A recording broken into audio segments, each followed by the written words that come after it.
우리 함께 사도신경으로 신앙 고백 드리겠습니다. 나는 전능하신 아버지 하나님 천지의 창조주를 믿습니다.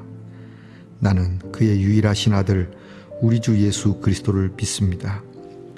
그는 성령으로 잉태되어 동정녀 마리아에게서 나시고 본디오 빌라도에게 고난을 받아 십자가에 못 박혀 죽으시고 장사된 지 사흘 만에 죽은 자 가운데서 다시 살아나셨으며 하늘에 오르시어 전능하신 아버지 하나님 우편에 앉아 계시다가 거기로부터 살아있는 자와 죽은 자를 심판하러 오십니다.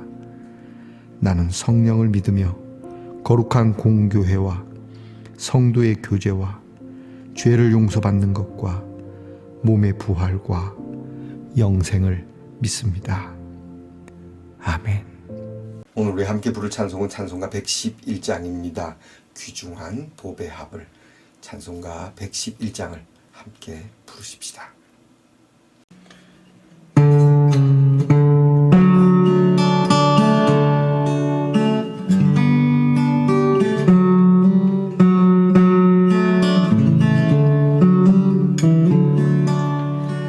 귀중한 보배 합 주 앞에 드리고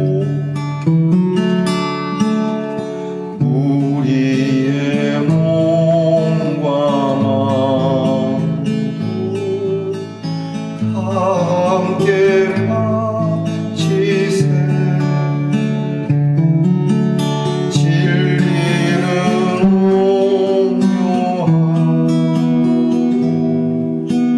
사랑은 성결해. 주께서 탄생하신 거룩한 날일세. 주께서 주시는 한없이 큰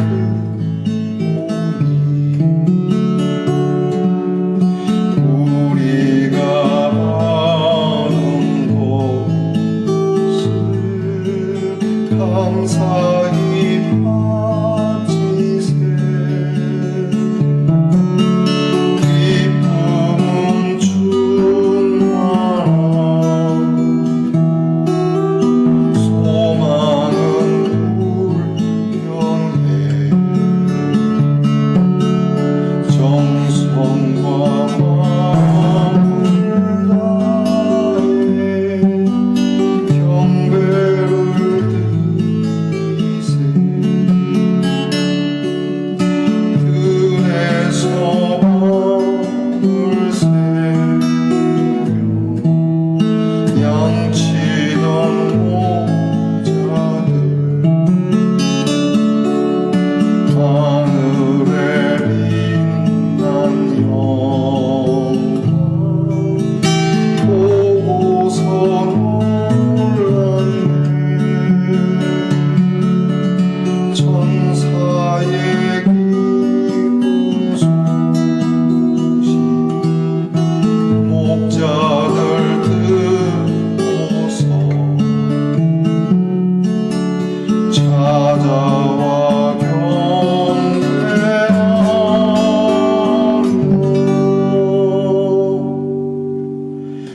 영광을 돌렸네.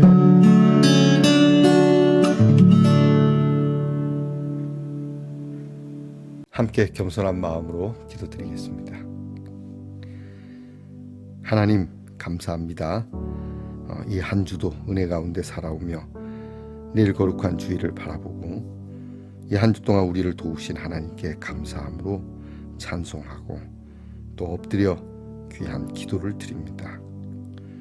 하나님께서 우리에게 행하신 귀한 일, 정말 보배로운 일을, 그 가치를 저희들이 알게 하옵소서. 하나님이 우리를 구원하시고자 어떠한 일을 하셨는지, 무엇을 우리에게 주셨는지를 기억하며 우리도 하나님 앞에 드릴 때 하나님께서 우리에게 보배를 주신 것처럼 우리도 보배로운 것들을 하나님 앞에 드리게 하옵소서. 그러므로 주님, 우리가 하나님 앞에 허투루 장난스럽게 가벼이 하나님을 대할 것이 아니라 정말 은혜를 받았으니 그 받은 은혜대로 그것을 기억하며 감사함으로 하나님 앞에서는 인격을 갖게 해 주시옵소서. 더불어 하나님께 받은 것이 이런 것이니 함께 살아가는 이들에게도 우리가 귀한 것을 내어줄 줄 아는 인격이 되기를 원합니다. 나는 좋은 것을 가지고 너는 헛된 것, 가치 없는 것을 가지라 던져주는 이런 악한 자들이 되지 않게 하옵소서. 거룩한 것을 주셨으니 거룩한 것을 나누고, 신령한 것을 주셨으니 신령한 것을 나누고, 영원한 것을 주셨으니 영원한 것을 나눌 줄 아는 말씀 동산의 성도들이 되게 해 주시옵소서. 오늘도 연약한 가운데, 아픔 가운데, 고통 속에서 한 주를 견디며 살아왔을 우리의 성도들을 위하여 기도합니다. 하나님께서 그들의 수고로움과 아픔을 기억하시고 위로하시며 하나님의 쉼을 주시옵소서. 우리 모두에게 수고했다고 격려해 주시는 하나님의 음성이 들리게 하시고 힘을 얻게 하여 주시옵소서. 우리의 자녀들을 위하여 기도합니다. 공부하는 자녀들, 나라를 지키는 자녀들, 직장에서 애쓰며 수고하고 혹은 멀리 해와 객지에 나가 있는 자녀들, 이 모든 것이 다 보배로운 일이 되게 하시고 하나님께 드리는 귀한 선물의 일이 되기를 원합니다. 정하여진 바가 아직 없어 방황하는 자녀들도 있으나 주님, 그 방황이 하나님께로 향하는 하나님께서 인도해 주시는 참 놀라운 발걸음이 되도록 은혜 주시옵소서. 내일 거룩한 주일 성도들과 함께 만나 도우신 하나님, 우리를 구원하신 하나님을 노래하고 예배를 통하여 신령한 성령의 능력을 보다 확증하며 기쁨으로 예배를 시작하고 마칠 수 있도록 오늘을 예비케 하옵소서. 예수님 이름으로 기도하옵나이다. 아멘. 오늘 함께 나눌 묵상의 말씀은 마태복음 2장 1절로부터 12절까지입니다. 마태복음 2장 1절로부터 12절까지의 말씀을 저와 함께 소리내어 봉독하겠습니다. 헤롯 왕 때에 예수께서 유대 베들레헴에서 나시매 동방으로부터 박사들이 예루살렘에 이르러 말하되, 유대인의 왕으로 나시니가 어디 계시냐? 우리가 동방에서 그의 별을 보고 그에게 경배하러 왔노라 하니, 헤롯 왕과 온 예루살렘이 듣고 소동한지라. 왕이 모든 대제사장과 백성의 서기관들을 모아 그리스도가 어디서 나겠느냐 물으니, 이르되 유대 베들레헴이 오니 이는 선지자로 이렇게 기록된 바, 또 유대 땅 베들레헴아, 너는 유대 고을 중에서 가장 작지 아니하도다. 네게서 한 다스리는 자가 나와서 내 백성 이스라엘의 목자가 되리라 하였음이니이다. 이에 헤롯이 가만히 박사들을 불러 별이 나타난 때를 자세히 묻고 베들레헴으로 보내며 이르되, 가서 아기에 대하여 자세히 알아보고 찾거든 내게 구하여 나도 가서 그에게 경배하게 하라. 박사들이 왕의 말을 듣고 갈새 동방에서 보던 그 별이 문득 앞서 인도하여 가다가 아기 있는 곳 위에 머물러 서 있는지라. 그들이 별을 보고 매우 크게 기뻐하고 기뻐하더라. 집에 들어가 아기와 그의 어머니 마리아가 함께 있는 것을 보고 엎드려 아기께 경배하고 보배압을 열어 황금과 유향과 몰약을 예물로 드리니라. 그들은 꿈에 헤롯에게로 돌아가지 말라 지시하심을 받아 다른 길로 고국에 돌아가니라. 아멘. 말씀의 동사성도 여러분, 지난밤 편안히 잘 주무셨습니까? 주님의 이름으로 문안드립니다. 여러분 오늘은 어떻습니까? 네, 좋습니다. 어린아이와 같은 마음을 가지신 분이 보내주셨군요. 예쁜 캐릭터 인형의 하트가 있습니다. 여러분, 오늘도 우리가 어린아이와 같은 마음으로 순수한 사랑, 그리고 즐겁고 행복한 여러분 그러한 어마어마한 사랑으로 승리하기를 축복합니다. 오늘은 어떻습니까? 좋습니다. 마태복음 세 번째 시간입니다. 오늘 말씀에는 우리가 성탄절이면 함께 떠오르는 인물들이 나타납니다. 바로 동방의 박사들이죠. 제가 어릴 때는 동방 박사가 세 사람이었다라고 말하는데요. 나중에 알게 된 사실이지만 동방의 박사가 세 명이 아니고 성경에 그냥 박사들이라고 되어 있습니다. 아마도 아기 예수께 드린 황금과 유향과 몰약이라고 하는 이 선물, 이 보배 때문에 박사들이 세 명이 아닐까 이렇게 전래되어져 온 것 같습니다. 또 하나는 이 동방의 박사들이 아기 예수께 경배하던 시점은 마구간이 아니라고 하는 겁니다. 오늘 성경에도 집으로 이렇게 기록이 되어 있습니다. 동방의 박사들이 아기 예수 탄생 이후로 찾아온 시간이 그렇게 계속 구유에서만 케어된 것은 아닙니다. 예수님께서 태어나서 당장은 말구유에 누웠지만 이대로 둘 수는 없죠. 요셉이 그렇게 멍청한 사람은 아니죠. 요셉과 마리아는 이제 물론 방이 없었으니까 이제 방이 날 때를 기다렸다가 그 방에 이 아기 예수를 케어한 것으로 그렇게 성경은 기록되어 있다라고 한다는 점에 대해서 우리가 생각했던 우리의 지식을 좀 바꿔야 되겠습니다. 그건 중요한 건 아닙니다. 오늘 성경 말씀에 진짜 중요한 것은 이 동방의 박사들과 그리고 이 박사를 예수님을 만나기 전에 이 박사들이 만났던 헤롯 왕에 대한 여기에 대해서 우리가 좀 묵상을 했으면 합니다. 자, 이 동방의 박사들은 이교도들입니다. 이방 사람들입니다. 근데 이들은 하늘의 별을 보며 사는 사람들인데 이 별을 보면서 그리스도 구세주가 나신다는 것을 그들은 믿게 되었고 그리고 그 별이 심상치 않고 보통 별이 아님을 알고 그들은 이 별을 따라 막연하지만 여기에 별을 믿고 움직인 사람들입니다.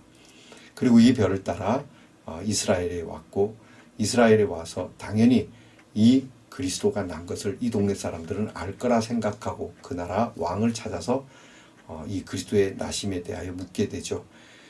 자, 이 이야기를 들은 헤롯 왕은 난리가 났습니다. 이런 경사스러운 일이 우리는 잊었는데 고맙습니다 라고 말할 것 같지만 사실 우리는 이 흑역사를 압니다. 그는 이 일에 대해서 자기를 뒤집어엎는 자기의 정권을 뒤집어엎는 반역, 반란으로 생각하게 되죠. 나중에 영아 학살 사건이 있지 않습니까? 그래서 헤롯은 당장 이 박사들에게 그 무슨 악한 소리요, 여기 어디가 반역이 일어난단 말이오, 왕자가 태어난 일이 없어, 어디요? 이렇게 말하지 않고 가면을 쓰죠. 그런 일이 있습니까? 놀라운 일입니다. 신비한 일입니다. 우리에게도 알려주십시오. 자, 이 박사들이 단순한 박사가 아닌 것 같습니다. 이런 대화가 오가는 거 보면 영어 성경에는 마귀라고 하는 표현으로 되어 있는데 마귀 또는 매기라고 하는 이 단어는 술사, 법사, 현명한 사람들로도 표현되고 또 왕이라고 하는 그러한 단어로도 쓰인다고 합니다. 그러니까 페르시아 쪽, 동방 쪽에서 온 왕들, 굉장히 유력한 사람들이라고 하는 점에 대해서 이 헤롯 왕은 그렇게 그들을 함부로 대할 수는 없었던 것 같습니다. 여튼 헤롯은 이 동방의 박사들에게 정보 하나를 제공하죠. 자, 이런 일이 있는가? 나름 성경을 선지자의 말을 뒤져서 베들레헴이라고 하는 장소로 축약되게 됩니다.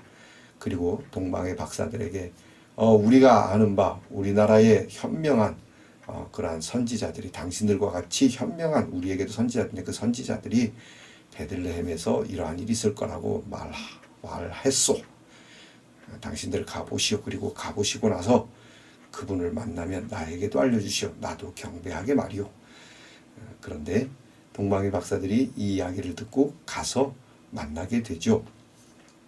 베들레헴까지 축약되었고 베들레헴에 이르러서 한 집 한 집 찾을 수는 없지만 별이 그들을 인도했다라고 하는 놀라운 이야기.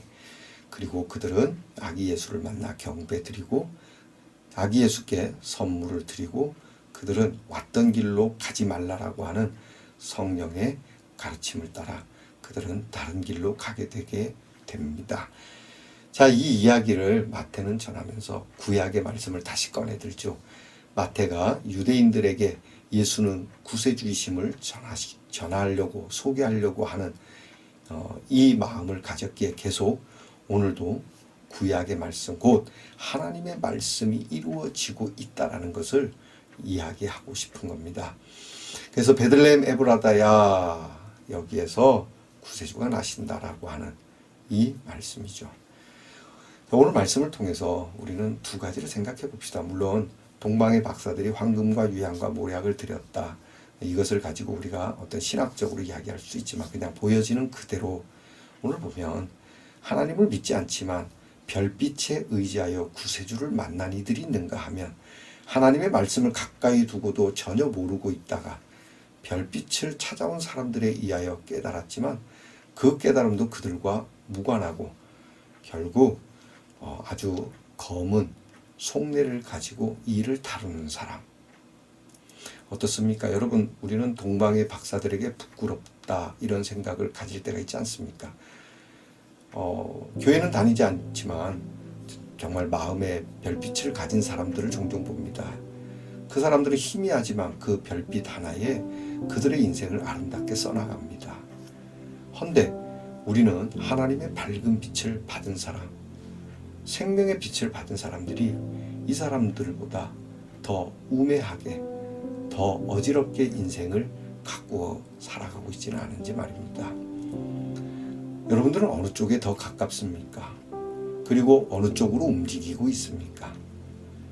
저와 여러분은 오늘 이 동방의 박사들의 움직임을 보면서 나의 움직임은 어떤지 점검해 본다면 나는 이 성탄, 이 거룩하신 주님께 내 믿음이 성장할 수 있는 기회가 되지 않을까 싶습니다. 여러분, 오늘 이 말씀 우리 붙들고 나는 무엇을 따라 움직이는 사람인지 기도하십시다.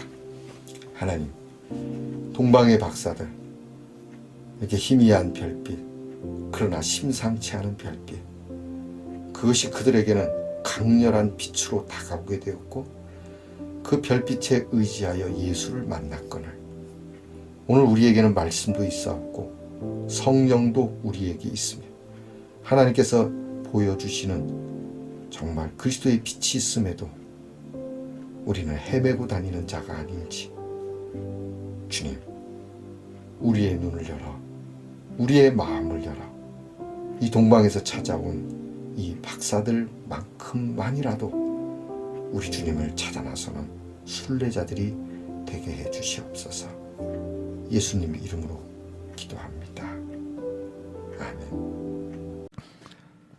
하늘에 계신 우리 아버지, 아버지의 이름을 거룩하게 하시며 아버지의 나라가 오게 하시며 아버지의 뜻이 하늘에서와 같이 땅에서도 이루어지게 하소서. 오늘 우리에게 일용할 양식을 주시고 우리가 우리에게 잘못한 사람을 용서하여 준 것 같이 우리 죄를 용서하여 주시고 우리를 시험에 빠지지 않게 하시고 악에서 구하소서. 나라와 권능과 영광이 영원히 아버지의 것입니다. 아멘.